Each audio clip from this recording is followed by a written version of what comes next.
Nonsense, honey.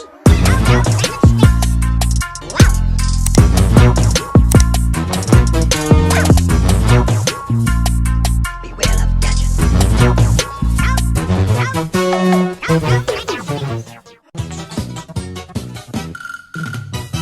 Hello everyone, welcome back to Sterilize My Life, and if you're new, welcome. Thanks for tuning in. Make sure you guys hit that subscribe button below and hit the bell button. That way you'll be notified every time I post a new video. So today I'm going to share with you guys the story behind how I became a sterile processing technician.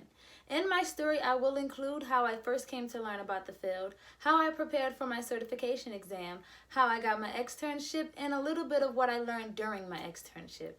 Maybe my story will help some of you guys during your journey, and if that is the case, make sure you reach out on any of my social media platforms and tell me all about it. I would love to hear it. Before I get into that story, first I need to give a special shout out to Illustrate. He is the graphic designer behind all of my artwork, from my business logo all the way to my sterile processing t-shirt design. If you did not get a chance to check out my online sterile processing store, I will link the website in the description box down below. Please head over there and check out what Sterilize My Life has to offer. Thank you. I have inserted a clip of Illustrate bringing one of my visions to life, and I think he did such an amazing job. So if any of you guys are looking to get any cool artwork done, I will link all of his social medias in the description box below, so make sure you guys head on over there, check him out, and let him know that Sterilize My Life sent you. Prior to learning what a sterile processing technician is, it never crossed my mind how surgical instruments was being reprocessed in between patients after a surgical procedure, or even how hospital equipment was being disinfected after a patient checked out of a hospital room. It wasn't until I became employed in the field when these questions began to cross my mind. So now, of course, every time I go to a doctor's visit or a dentist's office, I find myself asking how are their instruments being reprocessed, and if they have a sterile processing department with certified technicians that reprocess their instruments. So I started off working in the cafeteria of a hospital. I was cross-trained to do many different things, but the most important role that I had was being a cashier. I say that being a cashier was the most important role that I had because it allowed me to network with different individuals from different medical professions. This is actually how I came to learn about the sterile processing field. As most of you may already know, the sterile processing field is not a highly talked about field, so the only way a person would be to hear about this field is if they were working in the hospital or if they knew someone who worked in the field. So in my case, I was working in the hospital, and this is how I came across knowledge about the sterile processing field. So I met a gentleman who was working in the sterile processing department at that time, and he gave me a brief job description of what it is that he does, and he referred me to Sterile Processing Universal. Sterile Processing Universal helped him obtain his certification as well as helped me obtain my certification. So if you're in the Philadelphia area and looking for help on how to obtain your sterile processing certification, Ms. Lisa Watkins at Sterile Processing Universal comes highly recommended. I will link all of that information in the description box down below for those of you who are interested. So after he gave me the referral to Sterile Processing Universal, he told me where his department was located, which was in my case next to the cafeteria. In my experience, the sterile processing department is always located in the basement of a hospital or on the ground floor of the hospital next to the cafeteria. He told me that I should stop by to speak with the department manager to see if she'll be willing to allow me to do my externship there. And that is what I did. So I headed over to the sterile processing department to speak with the sterile processing manager. I introduced myself and let her know that I was currently working in the cafeteria and was interested in becoming a sterile processing technician. I told her that I was in the process of obtaining my certification and was wondering if she would allow me to do my externship in her department. She informed me that there was about a 2-year-long waiting list that I had to get on in order to be considered to do my externship in her department. She told me to head over to the volunteer department to get on that list. In the meantime, she wanted me to keep her up to date with my certification process. After speaking with the department manager, I went on to prepare for my certification. Sterile Processing U played a major role in helping me become certified, from explaining to me what the field was all the way down to preparing me for my job interview. The way I prepared for my certification exam was by utilizing Isham's workbook that I purchased along with the textbook.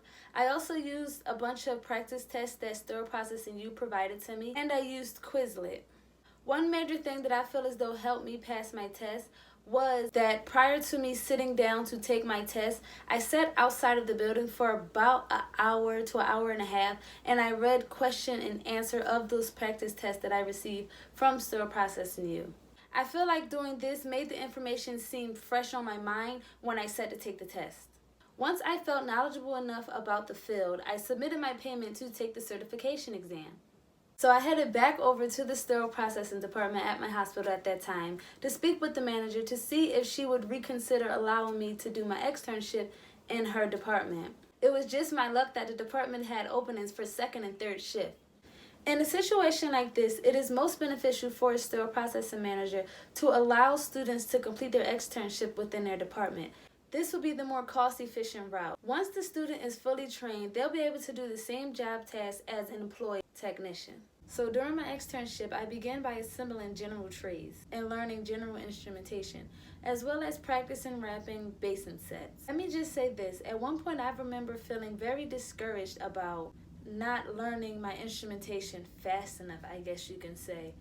But it's a good thing that I had a great team who continued to support me and push me to greatness. So if you begin to feel discouraged because you're not catching on to the instruments or the process of that department, just relax and take your time. Learning instrumentation could take weeks, even months to learn. So continue pushing yourself, and eventually your brain and your eyes will begin to cooperate with you.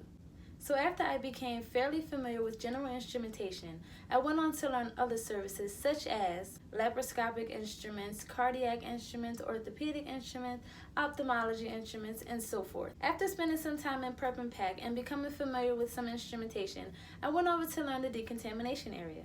Now in decontamination, I remember when I first put on my PPE and had to go break down some trays. I remember feeling extremely hot and finding it hard to breathe under the mask. After a while, your body begins to get used to it and you develop a workflow. So after I completed my time in decontamination, I went on to learn how to do pickups. Pickups is when a technician from the sterile processing department goes to different departments throughout the hospital to pick up their soiled instruments. They will bring those soiled instruments back down to sterile processing, where they will reprocess the instruments, sterilize them, and return them to each department. I got a chance to sit in on some surgeries, which was pretty cool and nerve-wracking at the same time, and I spent some time in the sterile storage area. This is where I learned how to store tray sets, pill packs, loaners, scopes, and so forth. Now, halfway through my externship is when I actually sat to take my certification test. After I passed my certification test, I received a provisional certification.